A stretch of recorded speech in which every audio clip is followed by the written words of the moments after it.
G'day and welcome to another Duncan Equine instructional video. Today we're going to use Shockcoat. So an 8mm coated wire, electric. We've got a 140 fence and this job is going to be 3 coated wire. So all the insulators have been put on. We've just got one to go. So it meant that everything was marked out first, so it makes it a bit easier for then someone to come along, put our tech screws in, and then we've got our insulators. These also come in white as well, but it just depends on the job you're doing, what you want to do. Some people paint their posts black, and a black post with a black insulator and white Shockcoat can actually look pretty good, but yeah, each to their own. So now down the end I've got an 8mm drill bit just to do a pilot hole. These are 45-degree buckles, so you can see in the straight buckles which would normally go on the face of your post. 45s are going to go around the corner a little bit. They're awesome in gate where your gates are, because it means that our electrics are going to sit around the corner here, and when we've got a dangling chain, it's not going to touch the electrics. You've also got 45-degree buckles in the rail as well, in the Stallion Rail. They are just as good, but they have a few little limitations, so just make sure you chat to us about where you want to use them. But in this job, we've got nice big posts. They haven't skimped on the diameter of posts, which is excellent. So we're just going to sort of mark where this is going to go to make sure that the buckle looks like it's running straight down the post.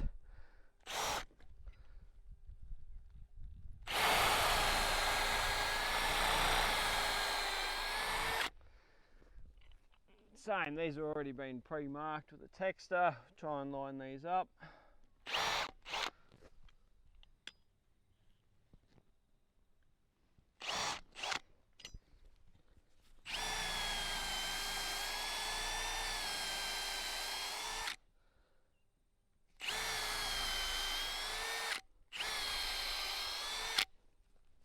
Alrighty, so Shockcoat we've got on our spinner, ready to go. You can put 2 on at a time if you want. 3, I start getting a bit worried that they start to jumble up a little bit and it turns into a bit of ball of spaghetti. The Shockcoat is best on our spinners. That does work on other people's spinners, on other brands. More your old style where you have your adjustable arms. It won't work on a new Waratah spinner. The difference is that the coil is a lot thicker, meaning the internal hole is a lot narrower than say plain wire. So it doesn't just work on any wire spinner, but will work on some. Our Stallion Rail spinners are designed for both products. We also have another company, we have Nemtech spinners, which work perfectly fine, so we've got lots of options. Basically everything is the same as the rail. Everything is just a mini version of the rail. So we're going to go through the back hole here.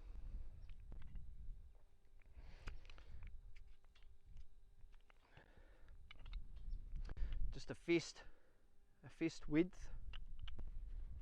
And we're just going to kink it in half and go as tight as we can. And then we're just going to bring it back up. If this gets a little tight, sometimes it's just because of the powder coating. We get a bit too much paint on there. So even just running an 8mm drill bit through those holes just helps to give you a little bit more space. And then all we're going to do is just bend it so it's running in line, ready to go. Get our coach screw with our washer, our socket, and a battery with charge. Makes things go a lot faster.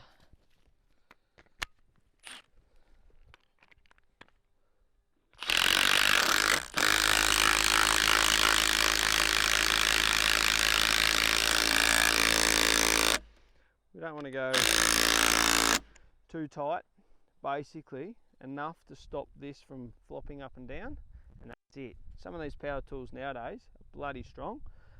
In timber it's okay, less important if you actually go too tight because the timber compresses. In steel you really can go too tight, and what happens is you crack this plastic here, and then all of a sudden you get a short. So what we're going to do is we're going to drive out. We're going to have two people, someone driving, running the spinner out, and literally it's going to be with our new insulators. It's simple. Bob's your uncle. Now we're going to drive out, go around this paddock. It's a pretty simple paddock we got here today. One paddock, 4 sides. We're going to go around the whole thing as one big loop.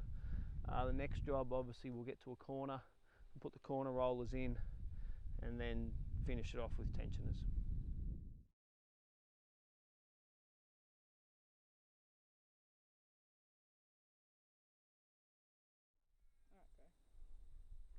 Okay, so we've run the top strand. Now we're going to put the corners in. There's two types. There's a screw in and then a bolt through where it would go through the whole thing. Now we're going to use different stuff for timber versus steel. So that's why when we ask a lot of questions, it's because we want to send you the right products. Some people will use bolt throughs in timber as well, but we always use bolt through in steel, and obviously we're not going to really use a screw in into a steel post. So this is how the end product's going to look. We're going to pull it apart. So we're just going to take this pin off to pull the roller off, and it'll end up sitting into the post like that, because we can use, oh, better drill a hole, another pilot hole.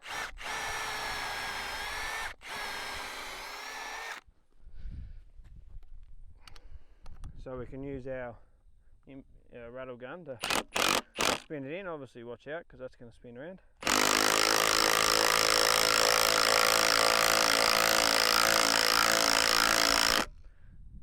Now where you go to, I always go, there's no real right or wrong answer as long as it's not touching the post, but I just put them all so they're all even, right to the edge of the thread here,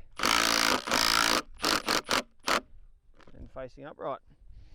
So then just roll it on, wash it on, pin, and that coated wire is going to sit in there, and then once we get down the other end and tighten it up, that'll just roll around that corner quite nice and neatly, and then we keep going. So at some stage we've obviously got to join them. Now basically it's this simple little joiner with 4 holes.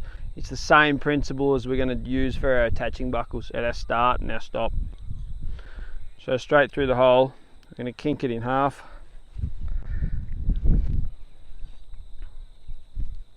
And then back in here, we're going to just bend it in the right direction. And then the other piece that we need is going to go in the back. Kink that. It helps if you go the right way. So if you follow the cord, the coated wire that we used last time, it'll make sure you go the right way. Now a little similar to the rails, this is all going to sit a bit open and a bit loopy, but once we put our tensioners in, that'll all pull in under this bit of C channel and be nice and neat. Okay, so we've been around 4 sides now, one continual loop. We just want to pull it up, doesn't have to be super tight. We've pre-drilled our holes already, and same with our rail, where the rail or the coated wire comes to with our pilot hole, that's where we're going to cut it. So you can, obviously your coated wire, you can use wire cutters, bolt cutters. The rail, Stallion Rail, angle grinder is the easiest. That's just what I happen to have today.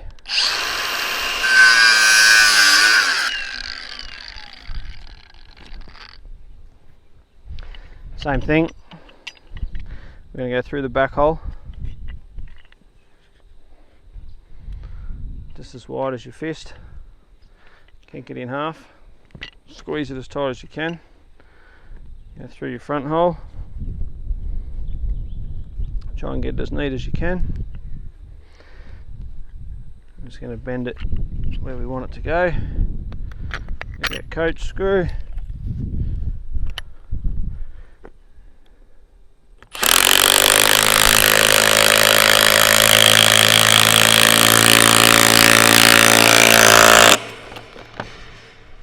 same thing, enough that that's not going to wobble around, but not too crazy that it's going to crack anything or break anything. So as you can see with the coated wire, if we look down the line, it actually looks, you know, 90% good, 90% finished. Same with the rail. When we use Stallion Rail, we want it to be good enough that it looks pretty tight, but there's still a little bit of slack in it, because we actually want enough that when we do the tensioners next, we get one full rotation. Okay, so we've run all 3 strands. We've done about 1,000 meters in 2 hours. We went round, we just did each one individually. We didn't do 2 strands at a time, but you can. What I find with the coated wire is, so we've got obviously our 2 parts to our tensioner. Just places over the top. Go this way so you can see, places over the top, and then this little center blade's going to sit there. As you can see here, you can see that each one is sort of at a different tension, and that's just because we might have cut one 10 mil longer than the other. I find if you try and tension them all in a straight line, it doesn't happen. You'll end up moving one, it'll look slightly out and not as good as you want it to look. So I actually find if you go on a slight angle, you can be slightly out, but it'll actually look like it's the way it's supposed to be. So 2 ratchets, one in the top, one in the bottom. We just make sure that they're both going the same way. Our handle,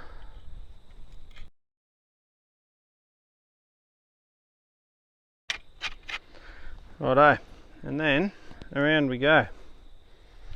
So 1 pin at the back,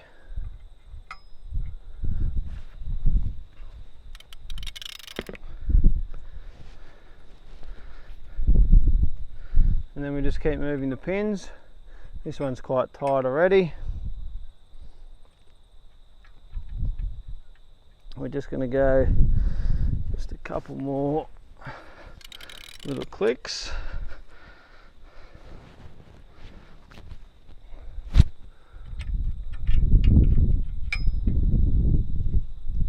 And then when we're finished, we put the pin at the front. Alright, so there's no real right or wrong answer on how tight you go once you can get the ratchet out. But I always sort of walk back, have a little play there. Doesn't feel over tightened like with the ratchet handles, because we've got a big long lever that long, we can go quite tight. If we come up here, as I said a bit earlier, we want to try and get a full rotation, and the point of the rotation is so that the pressure isn't on this little kink where it kinks around that blade we put in the center. So the pressure isn't on there, the pressure is actually on the whole reel. So that's the tensioners, and then we keep going and do the next couple. So when we spoke about doing our joiner, it was all quite big, quite loopy. Now it's quite nice and neat and tight now that the Shockcoat's tight, nice and smooth. But yeah, so when you start your end buckles and your joiners, if they're a bit open, a bit loopy, don't stress. Once you tighten it up, it'll come nice and neat. So now that's all tight. Next step is to hook up the electrics. So we've got another video on hooking up the electrics. We're just going to use the underground cable on the silver screws on your attaching buckles.